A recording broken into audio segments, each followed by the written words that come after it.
Aku keguguran. Suamiku umumkan punya momongan. Bab 17. Kenyataan yang lain.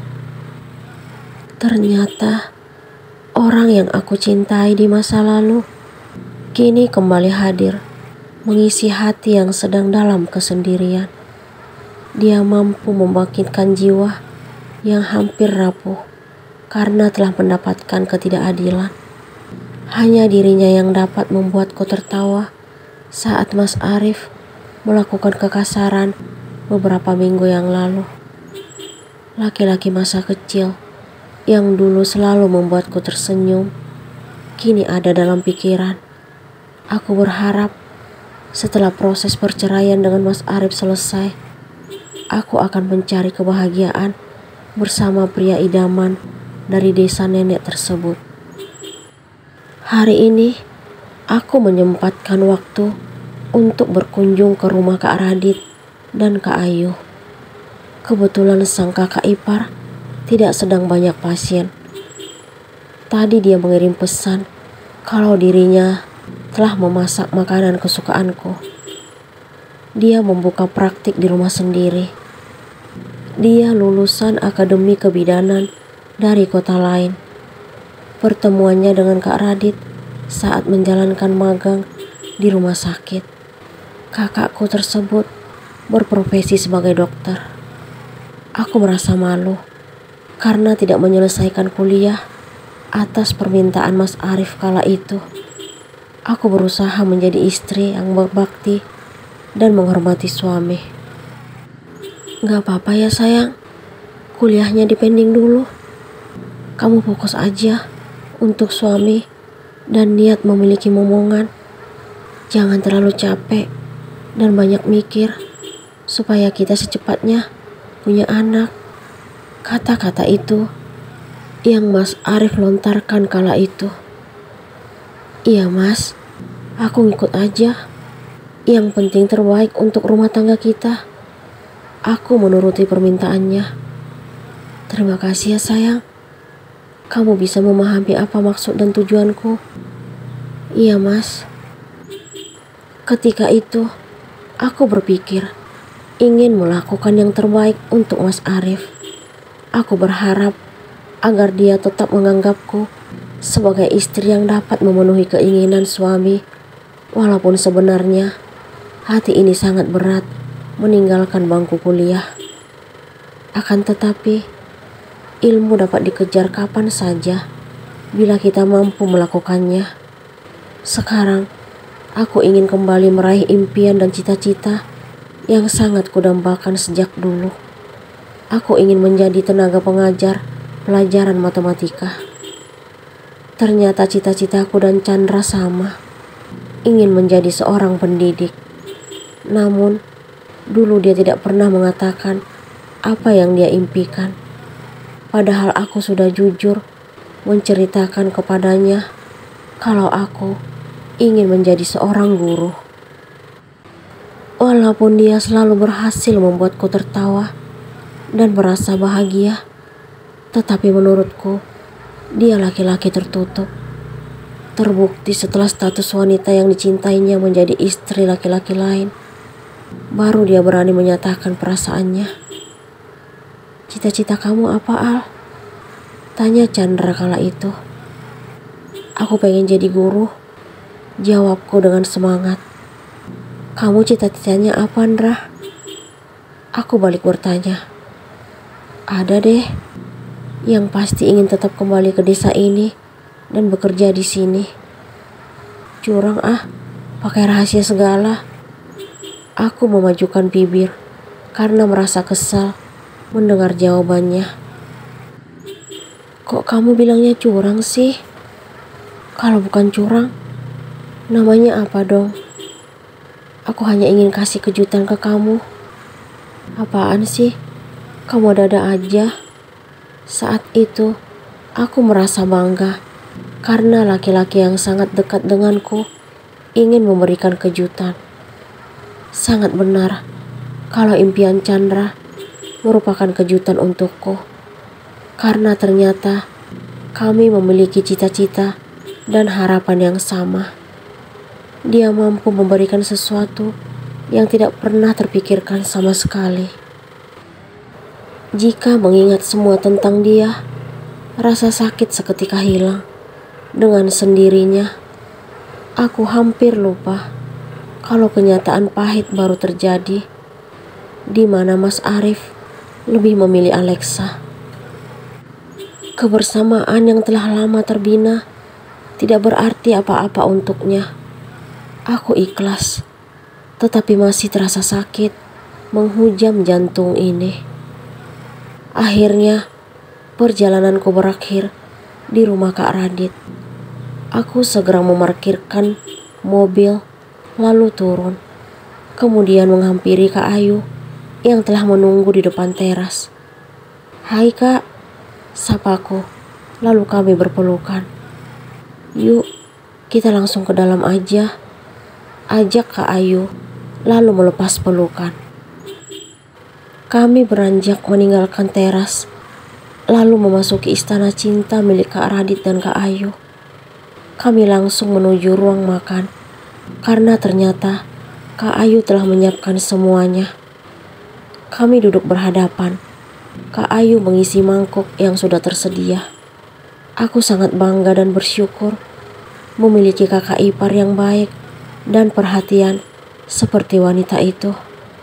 Kak Radit sangat beruntung memiliki pendamping hidup seperti dirinya. Kak Ayu tidak hanya mencintai suaminya, tetapi juga memberikan kasih sayang kepada semua anggota keluarganya. Dia juga beruntung memasuki keluargaku. Papa dan Mama sangat menyayanginya, layaknya seperti anak kandung. Betapa bahagianya hidup Kak Ayu yang selalu mendapatkan kasih sayang dan perhatian dari keluarga suaminya. Sementara aku, sang mertua, dengan tega meminta anaknya yang saat itu masih berstatus menjadi suamiku agar menikahi wanita lain. Ternyata masakan kakak mirip banget dengan masakan nenek. Sama-sama enak. Aku memuji masakan Kak Ayu. Yang benar, telinga kakak naik sebelah nih mendengar pujian kamu. Iya, beneran Kak. Untuk apa aku bohong? Iya deh, kalau memang beneran enak, makan yang banyak dong. Pasti dong Kak. Aku benar-benar menikmati masakannya. BTW, gimana kelanjutan hubungan kamu dan suamimu? Kak Ayu mengingatkan aku kepada laki-laki yang baru saja menjatuhkan talak atas diriku. Tepatnya mantan suami Kak. Dia udah menceraikan aku. Talak 3. Aku mengatakan apa yang sebenarnya terjadi hari ini kepada Kak Ayu. Yang benar Al, kamu serius? Kak Ayu menaikkan suara seperti orang terkejut. Iya Kak, karena dia lebih memilih istri keduanya. Tapi kamu gak apa-apa kan? Kak Ayu berdiri menghampiriku, lalu mengusap pundakku. Aku justru merasa bebas Kak. Ya walaupun ini masih seperti mimpi, karena dia lebih memilih wanita yang baru dia nikahi daripada istri yang sudah bertahun-tahun hidup bersamanya. Kamu harus kuat ya Al. Dia bukan jodoh terbaik untukmu. Masih banyak laki-laki baik dan bertanggung jawab di luar sana. Sebenarnya, aku ingin bercerita kepada Kak Ayu tentang laki-laki masa kecil yang sangat mencintaiku. Namun, mungkin ini belum saat yang tepat untuk memberitahukan hal itu. Karena aku harus benar-benar lepas dari Mas Arif secara hukum. Setelah selesai menikmati masakan yang Kak Ayu hidangkan dan bercerita panjang lebar, aku segera meninggalkan rumah tersebut, lalu kembali menyusuri jalan. Aku ingin secepatnya tiba di rumah orang tuaku dan memberitahukan kabar terbaru kepada mereka. Tanpa terasa, waktu sudah sore. Ternyata aku selama beberapa jam lamanya berbincang-bincang dengan Kak Ayu. Aku menganggap wanita itu bukan hanya sekadar kakak ipar, tetapi seperti kakak kandung. Saat melewati salah satu warung makan di kota ini, pandanganku tertuju pada seseorang yang tidak asing bagiku. Ya, tidak salah lagi kalau laki-laki tersebut adalah orang yang sedang bersama Alexa kala itu. Namanya Dani. Akan tetapi, dia tidak sedang bersama Alexa, melainkan berduaan dengan wanita lain. Mereka terlihat sangat dekat. Untung mereka duduk di luar. Mungkin kalau mereka di dalam, aku tidak akan bisa mengenali laki-laki itu. Aku memarkirkan mobil, lalu berjalan memasuki warung makan tersebut. Kebiasaanku untuk bersikap seperti penyelidik makin meningkat setelah mengenal Alexa. Hari ini, aku kembali harus mendengarkan pembicaraan orang lain secara sembunyi-sembunyi. Sekarang posisi dudukku membelakangi kedua orang tersebut. Aku sengaja memesan minuman agar tidak mencurigakan. Keberadaanku tidak jauh dari mereka agar dapat mengetahui apa yang sedang mereka bicarakan. "Apa rencanamu sekarang, Dan?" tanya wanita itu kepada Dani. Aku tetap bertahan demi anakku. "Sampai kapan kamu jadi laki-laki yang tidak pernah dihargai wanita seperti dia?" Sampai dia menyelesaikan misinya. "Kamu benar-benar aneh, Dan. Kamu membiarkannya menikah dengan laki-laki lain, sedangkan status kalian gak jelas dari dulu. Aku sangat mencintainya. Apa sih yang kamu harapkan dari dia? Dia ibu dari anakku. Aku juga bisa memberikan anak untukmu jika kamu memilih hidup denganku. Dari dulu, kamu sudah tahu perasaanku, tapi kamu sama sekali tidak berusaha membuka hati untukku. Kita sudah pernah bahas ini. Kamu tahu, kalau wanita yang kucintai hanya Alexa, aku akan tetap bertahan, walaupun orang tuanya tidak pernah menyetujui hubungan kami. Terus, bagaimana dengan keadaan papanya sekarang? Masih tetap sama. Maksud kamu masih gila?" "Iya." "Kenapa kamu tidak membuka mata, melihat apa yang terjadi di sekelilingmu? Lihat keadaan kamu sekarang. Benar-benar sangat jauh berbeda dari yang dulu." Wanita itu menaikkan suaranya. "Aku gak pernah mengharapkan hidup seperti ini, tapi keadaanlah yang memaksa. Semenjak papanya Alexa pailit, aku juga akhirnya kembali hidup miskin dan menderita. Kenapa masih tetap bertahan? Karena aku mencintai Alexa dan anak kami. Walaupun mengetahui kebenaran bahwa wanita yang kamu cintai tidur dengan laki-laki lain." "Stop, Bella. Aku gak mau mendengar kata-kata itu lagi keluar dari mulutmu." Dani menaikkan suaranya. "Itu kenyataan. Apalagi yang kamu harapkan dari wanita itu? Dia bukan lagi Alexa yang serba mewah, yang mampu memberikan segalanya untukmu. Saat ini, hanya aku yang bisa melakukan hal itu. Yang penting kamu lepasin dia dan hidup bersamaku. Maaf, aku gak bisa melakukan apa yang kamu minta. Kalau kamu masih tetap membicarakan hal itu, jangan hubungi aku lagi." Aku sungguh tidak mengerti dengan jalan pikiranmu, Dani. Aku melihat ke arah belakang.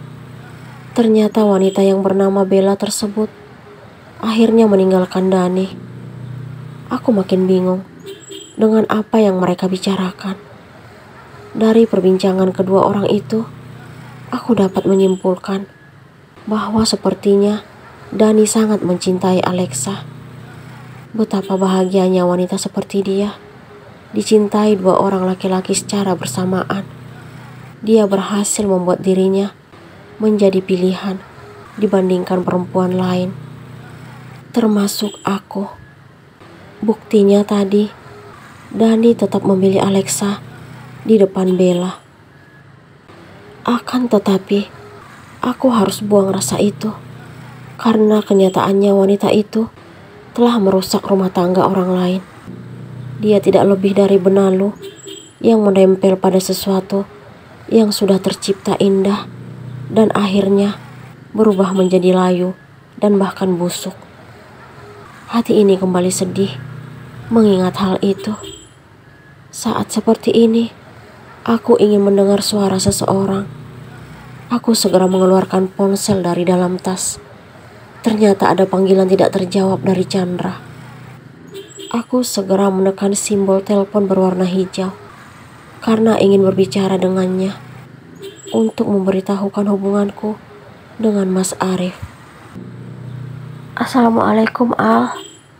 Akhirnya kamu menghubungiku. Terdengar suara Chandra dari seberang telepon. Waalaikumsalam Rah. Sebentar lagi aku akan berpisah dengan Mas Arif. Apa? Yang benar Al. Terdengar suara Chandra seperti orang terkejut. Apakah Alia dan Chandra akan hidup bersama?